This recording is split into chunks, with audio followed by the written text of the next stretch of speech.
Hello, hello, hello, my darlings. Thank you for joining me on the Slice of Life, a slice of life. If you see my short that I've uploaded already, you see where I uploaded an opportunity where I was able to be in the same space with the late Jesse Jackson.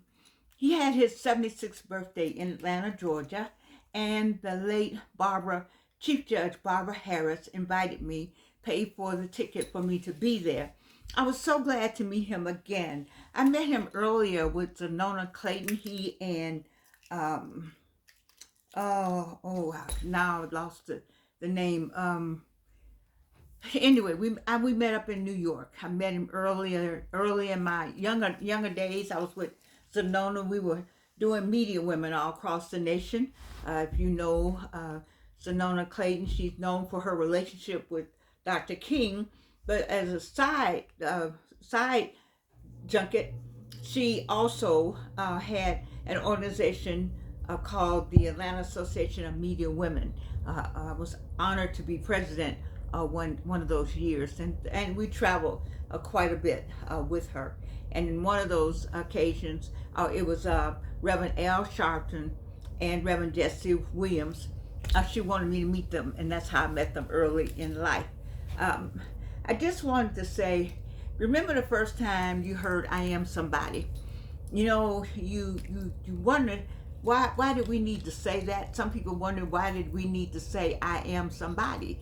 But you know, at the time, um, we were told that we were nobody, and if you say it and believe it, that's what you become. And that's the same attitude that I want us to have about what we're doing about first quarter, second quarter, third quarter, fourth quarter. I am somebody.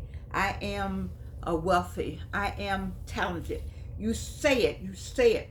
People say you put it in the universe. I don't say that. I just say you say it. That's the same thing. Put it in the universe. If you say it enough, it is going to happen. It's the same way in the Bible. It says life and death is in the tongue. We don't know that all the time. And so what Reverend Jackson was wanting to say to all of us is you don't need anybody to pat you on the head.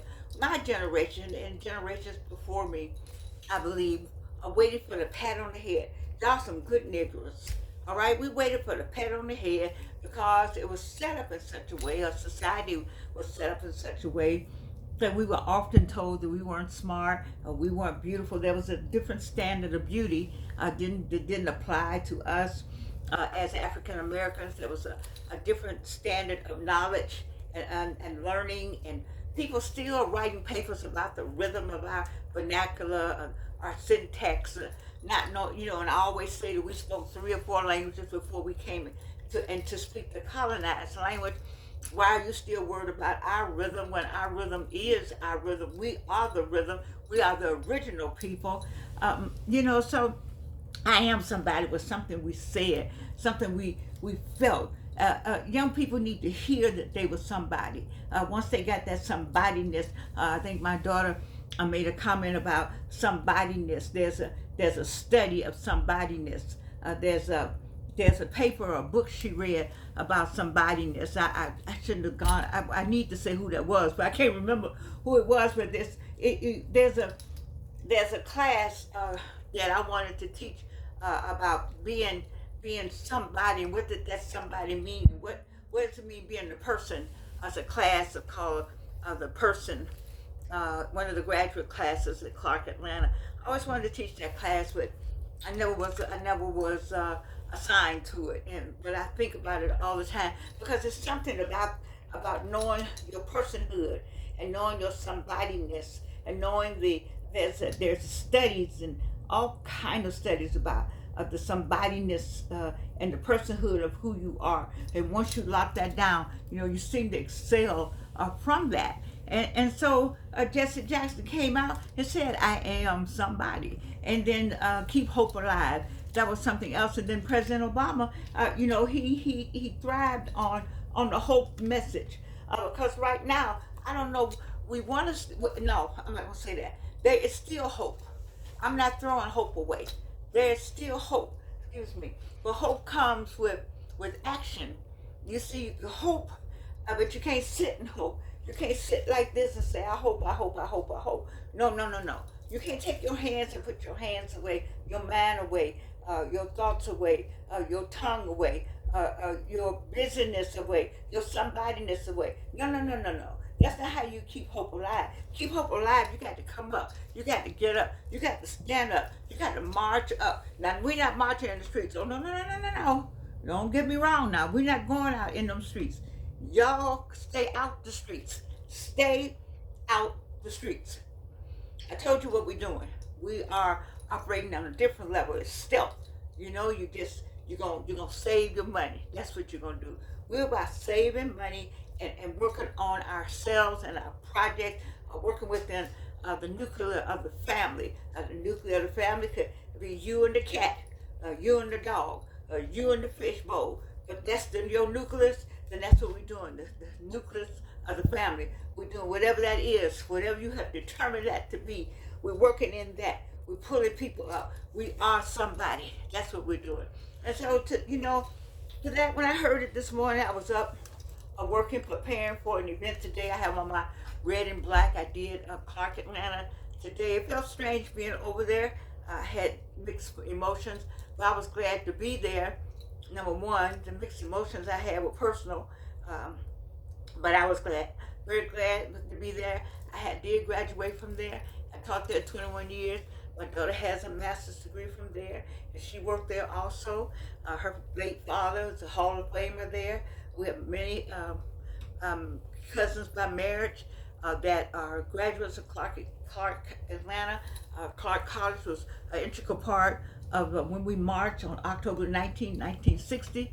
We had Carolyn Long Banks and Carolyn Long and the Loans. We had Reggie Williams and we had Ben Brown. I just want a shout out for the whole Clark College, Clark Atlanta situation. So that's where I was today, ergo the red and the black.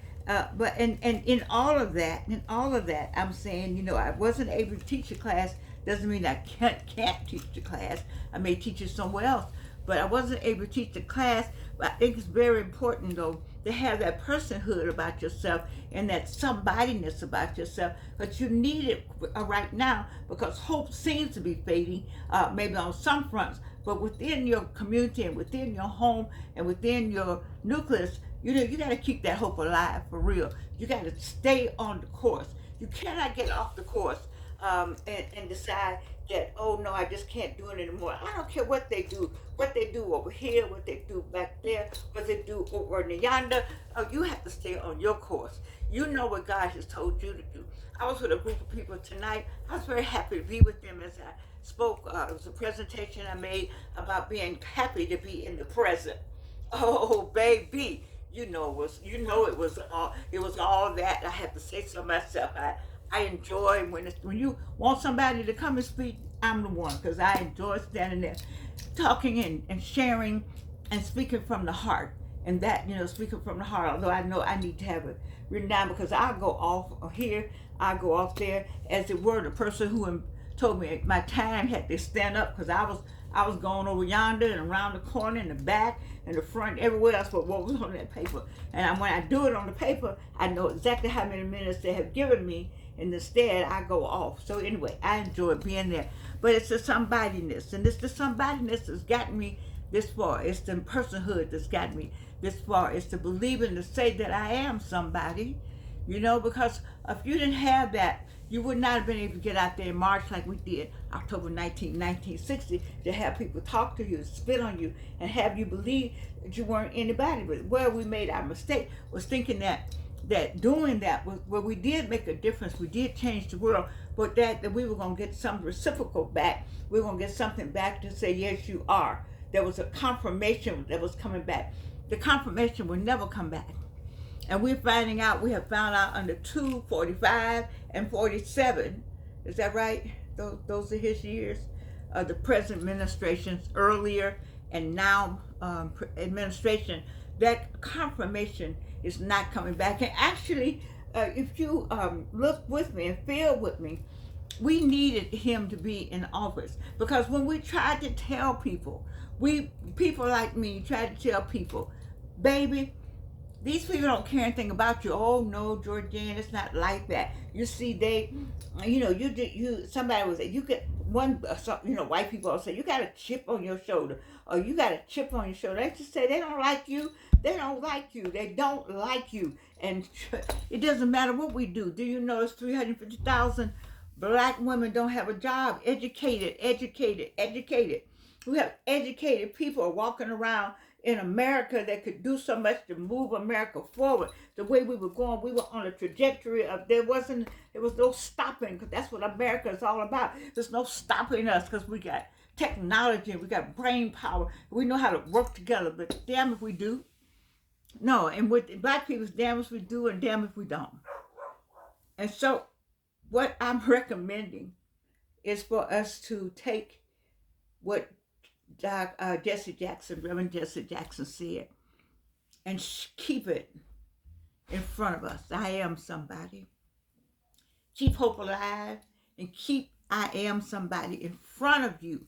Let that be the carrot. And don't wait for confirmation.